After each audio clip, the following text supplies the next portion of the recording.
Hello friends, welcome to Nafsheer kitchen. ఈరోజు ఒక మంచి రెసిపీ అండి.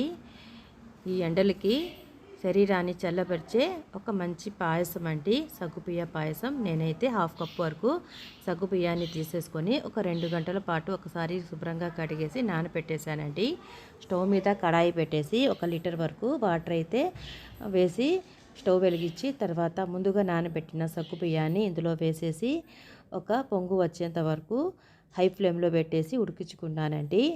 చూసారు కదా, ఈ విధంగా ఉడికించుకున్నాక తర్వాత స్టవ్ మీడియం ఫ్లేమ్ మీద పెట్టేసి దీన్ని హాఫ్ అయ్యేంత వరకు బాగా మరిగించుకొని ఉడికించుకోవాలండి. చూసారు కదా ఫ్రెండ్స్, ఈ విధంగా ఉడికిన తర్వాత సగ్గు బియ్యం అయితే ట్రాన్స్పరెంట్గా కనిపిస్తుంది కదా, ఈ విధంగా ఉడికేంత వరకు ఉడికించుకోవాలండి. తర్వాత ఇందులో రుచికి సరిపడా 3 టేబుల్ స్పూన్ వరకు నేనైతే చక్కెర వేస్తున్నానండి. మీకు కనుక చక్కెర ఇష్టం లేకపోతే బెల్లం కూడా వేసుకోవచ్చు. ఈ క్వాంటిటీకి అయితే ఇది కరెక్ట్గా ఉంటుంది.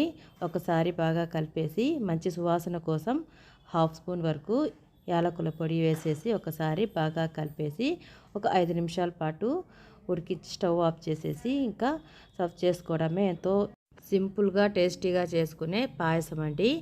ఈ వీడియో నచ్చినట్లయితే లైక్, షేర్, సబ్స్క్రైబ్